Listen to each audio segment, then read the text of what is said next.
सुशील मोदी जी हमारे साथ, वरिष्ठ नेता भारतीय जनता पार्टी के बिहार के इस वक्त जुड़ रहे हैं। सुशील जी, पहला सवाल आपसे यही है, क्योंकि देखिए बहुत संवेदनहीन बयान है और नीतीश कुमार उस बयान की वजह से कटघरे में है, उनका आप पियोगे तो मरोगे ही।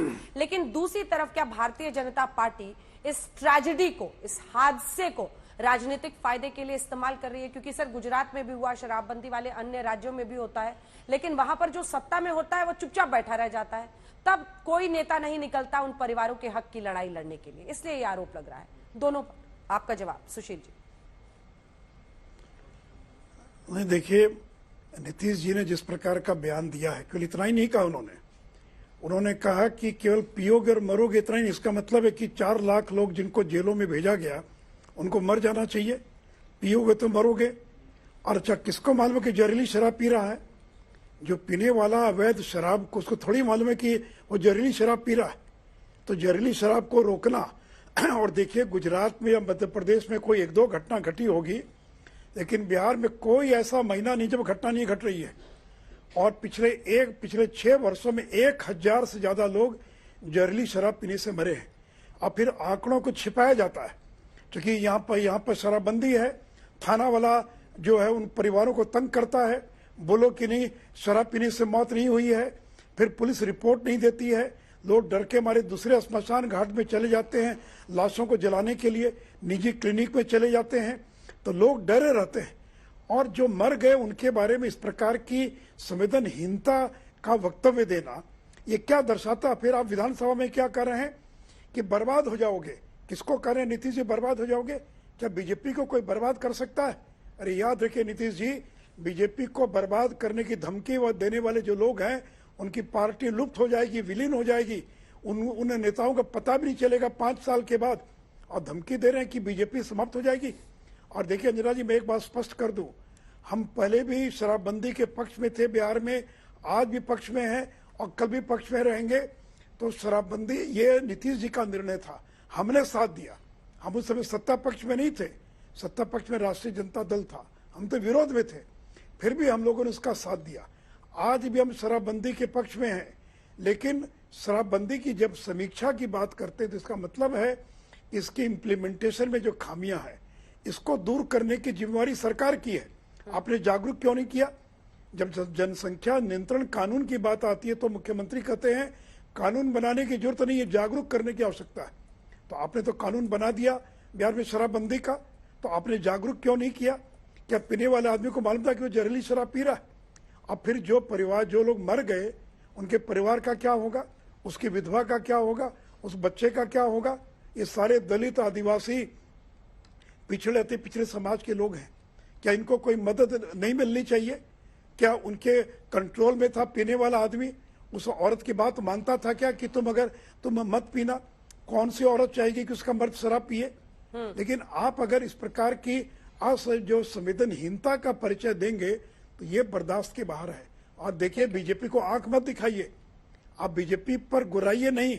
और आपका जो आचरण सदन में हुआ है, ये नीतीश कुमार का आचरण नहीं है, ये लालू यादव की संगत का परिणाम है। जब तक नीतीश जी हमारे साथ थे, मैंने कभी उनका ये रौद्र रूप नहीं देखा, उनका एक गुस्सा नहीं देखा।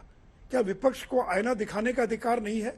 क्या विपक्ष चुप बैठ जाए, 40 लोग मर जाए, असेंबली चल रही है, राज्यसभा चल रही है, क्या हम चुप बैठ जाए? कल अगर आप होते विपक्ष में तो क्या आप चुप बैठ जाते? क्या सवाल पूछने का हमको अधिकार नहीं है? क्या जानने का अधिकार नहीं है कि 4 लाख लोग जेल कैसे चले गए? 10,000 लीटर शराब प्रतिदिन जब्त की जा रही है, सरकारी आंकड़ा, मेरा आंकड़ा नहीं है। प्रति माह 45,000 लोग गिरफ्तार किए जा रहे हैं, ये मेरा नहीं, सरकार का आंकड़ा है। सुप्रीम कोर्ट को कहना पड़ा कि सारी जो न्यायपालिका है वो दूसरा कोई काम नहीं कर पा रही, केवल बेल में लगी है। तो नीतीश जी, इसको तो आप ही ना ठीक करेंगे, मुख्यमंत्री आप हैं। कल तेजस्वी मुख्यमंत्री बन जाएंगे तो संभाले, करें वो, इसको ठीक करें। हम तो सरकार में नहीं है, हमारी जिम्मेवारी नहीं है, हमारी जिम्मेवारी जागरूक करने की, जागरूक कर रहे हैं। आप तो सरकार में थे सर, तब क्या हुआ? सुशील जी एक सवाल सुनिए, ठीक है, आपने अपनी पूरी बात कह ली, आपने खुद ही कहा कि यहाँ पे अक्सर आ रहा है, बार बार ऐसी घटनाएं हो रही हैं। तो ऐसी घटनाएं तब भी हो रही थी जब आप सत्ता में थे नीतीश कुमार के साथ। तब तो मुझे नहीं याद आता है सर कि आप आए टीवी पर बोलने के लिए कि शराबबंदी फेल है या शराबबंदी की वजह से लोगों की जान जा रही है। एक बात, तो जब सरकार में रहते हैं सर तो सब चुप्पी साध लेते हैं। अंजना जी, कि स्वाभाविक है ना, जो सरकार में रहेगा वो तो चुप्पी साधेगा ही। वो थोड़ी खड़े होकर कहेगा कि काना बेगो तो अपने बंद कमरे में कहेगा। और नीतीश जी को हम लोगों ने एक बार क्या दर्जनों बार कहा कि ये घटनाएं घट रही हैं, इसको कैसे रोका जाए, इसका विचार करना चाहिए। और देखिए मुख्यमंत्री कौन है, गृह मंत्री कौन है, एक्साइज मिनिस्ट्री किस विभाग किस मंत्री के पास है, किस दल के पास है, तो जिम्मेवारी किसकी बनती है? जो मुख्यमंत्री उसकी जिम्मेवारी बनती कि नहीं बनती है? हम तो उप मुख्यमंत्री थे, हम तो सहयोगी दल थे, तो इसलिए जिम्मेवारी बनती है नीतीश जी की। और देखिए नीतीश जी का निर्णय था जिसका हम सब लोगों ने साथ दिया। ऐसा नहीं है कि विपक्ष ने कहा कि शराबबंदी लागू होनी चाहिए और नीतीश जी ने आगे बढ़कर कहा कि हम शराबबंदी लागू करते हैं। नीतीश जी को लगता है मैं कुछ ऐसा काम करूं जो इतिहास मुझे याद रखेगा। इतिहास याद रखने के चक्कर में पूरे बिहार को ऐसा फंसा दिया कि अब ना निकलते बनता ना उगलते बनता है। और ये जितनी कार्रवाई कर रहे हैं और उलझते जा रहे हैं। क्या कानून बना दिया इन लोगों ने कि अगर आधा लीटर शराब भी अगर किसी के घर में अगर जब्त किया जाएगा तो पूरे घर को जब्त कर लिया जाएगा। और जो नौजवान बच्चे पीते हुए पकड़े गए उनको जेल भेज दिया। और जेल में कौन लोग हैं? अपराधी लोग हैं। उन अपराधियों के बीच में बच्चा रहेगा तो अपराधी बनेगा या लौट कर क्या बनेगा? तभी हाईकोर्ट ने यह कहा है कि शराब के मामले में जो गिरफ्तार किए जाते हैं उनके लिए अलग जेल बनाई जाए। तो बनाइए अलग से जेल, बनाइए अलग से स्पेशल कोर्ट। अभी तक करीब 4 लाख से ज्यादा FIR दर्ज हुई है, 4 लाख। उसमें निष्पादन कुल 4000 का हुआ है।